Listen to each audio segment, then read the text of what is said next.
Okay, so as we're getting started, let's go ahead and talk about what is the perfect tossing motion and the incorrect motion.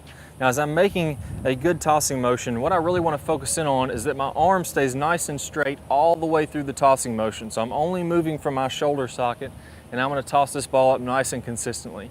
I'm also going to keep the palm of my hand facing up toward the sky all the way until I begin the upward motion with my serve. Now, in the incorrect motion, what we're doing is we're bending this arm, we're flicking the wrist, it's throwing the ball behind our head, it's throwing the ball out in front of us, and we have a lot of inconsistency because the arm and the wrist are much more active. Now, the number one mistake with the toss is being focused on the ball or the hand. So if I'm focused out here on my hand, I can push this ball and throw it in many different directions. We need to take the focus off of the hand and bring it up into the upper arm and the elbow. As I want you to put your fingers on this deltoid muscle, the front of your shoulder, and as you start to move your arm upward, you'll feel this muscle contracting. It'll get very tight, and you'll see that's where the origin of motion is coming from. It's coming from this upper shoulder, which is going to move the entire arm as one unit, and that's the correct motion to have. So from here, you may want to feel like you lead from this elbow pit. Imagine your left arm elbow pit facing up toward the sky, the palm of the hand is facing up toward the sky, and then again, everything is staying nice and straight and relaxed as that ball is let go. And then that arm is fully extended up toward the sky all the way until you start your upward motion with your body. So he's not really going to let that left arm drop until you see him beginning to push off with his legs and begin that upward motion.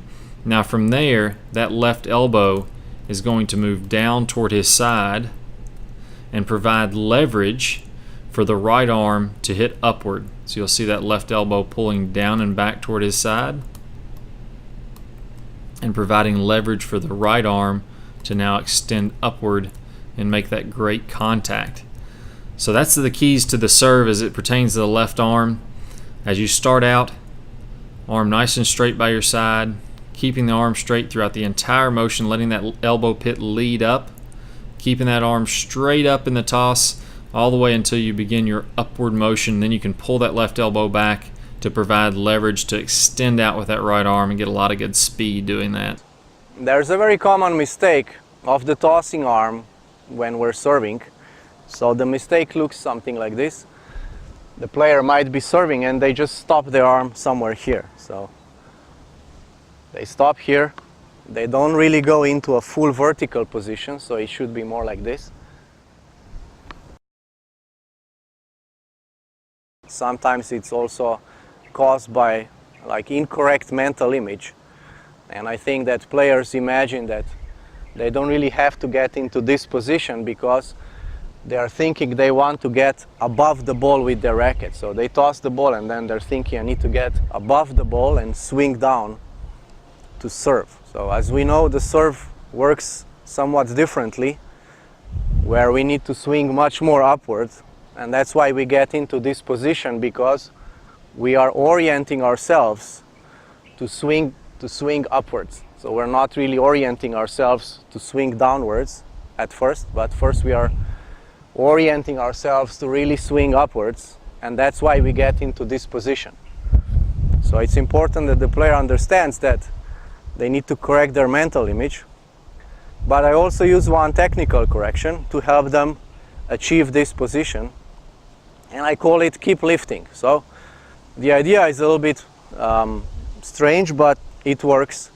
So what I ask the player to imagine is that their hand and the ball are magnets, and then there's like a magnetic field between the ball and the hand. And so even though the ball has left their hand, as they're lifting their hand, they are somehow able to keep lifting the ball. So even though the ball has left my hand, I keep lifting my hand, following the ball, and imagining that I am still able to affect the height of the ball with my hand, even though there's no more ball. So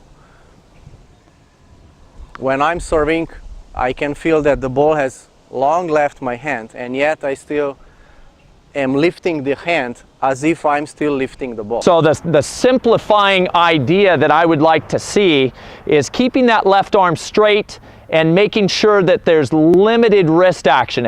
But let's really try to extend that left arm and release the ball without a ton of extra movement, okay? So limit the lower body, basically keeping the legs straight, and really try to work on keeping that left arm straight to help get this thing a little more consistent, all right? Secondly, the toss angle.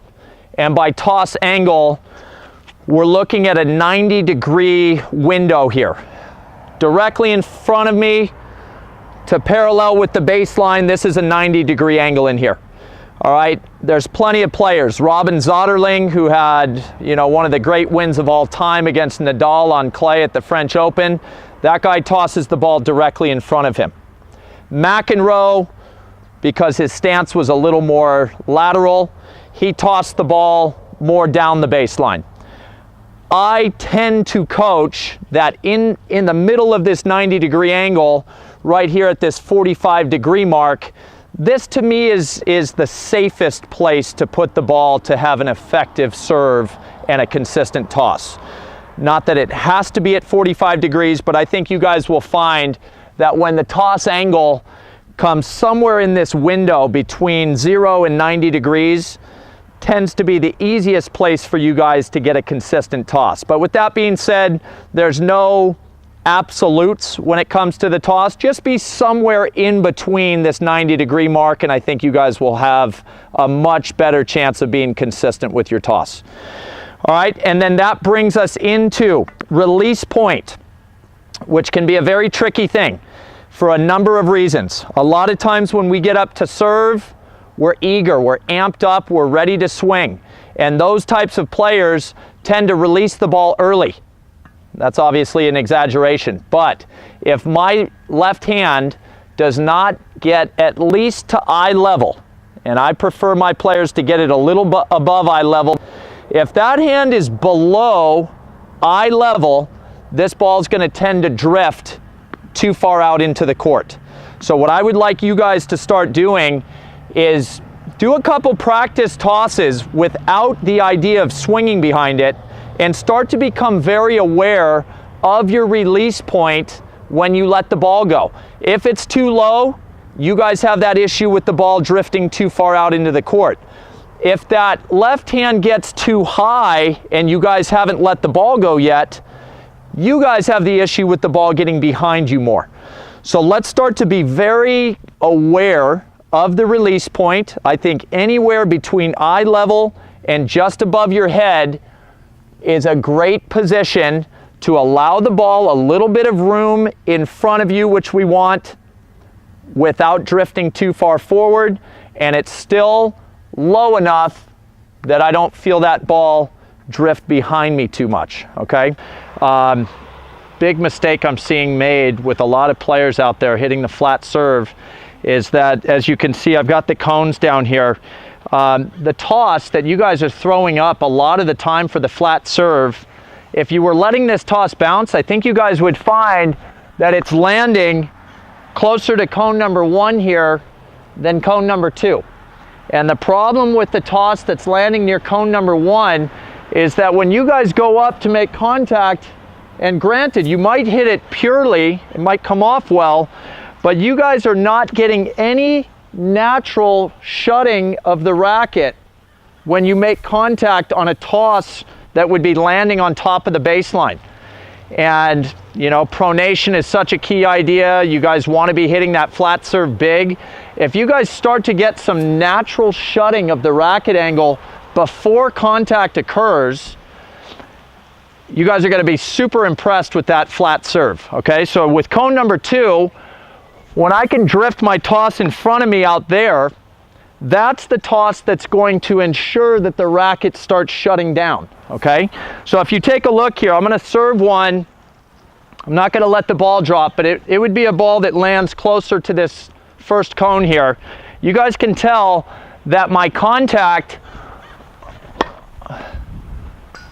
you know, while it's good, I hit it on the center of the strings, does not shut down. Now go ahead and take a look on this serve out here.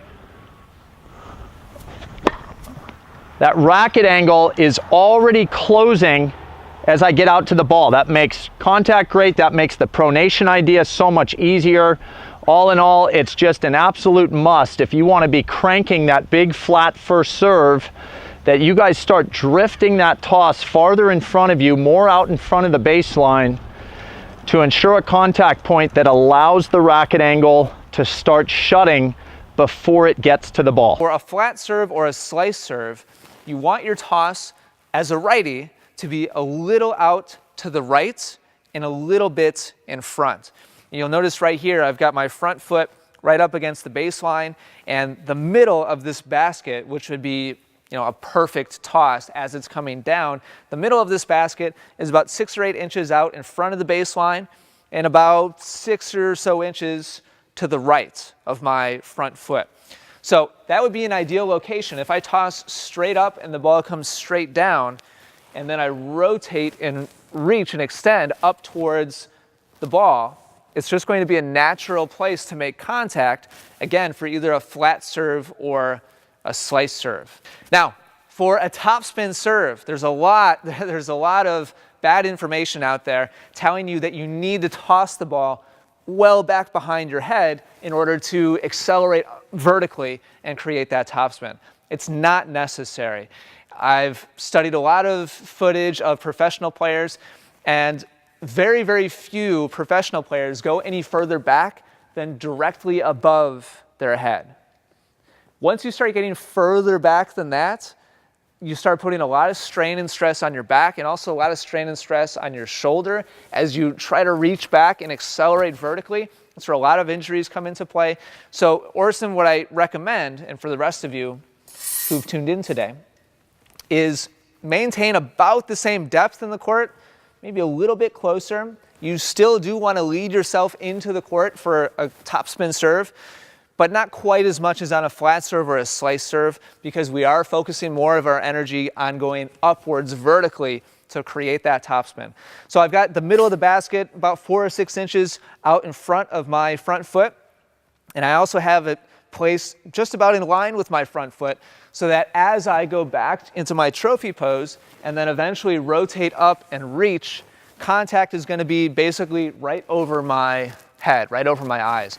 And again, that's as far back as you want to go. So we've now moved our basket in a topspin position, so that would be too far.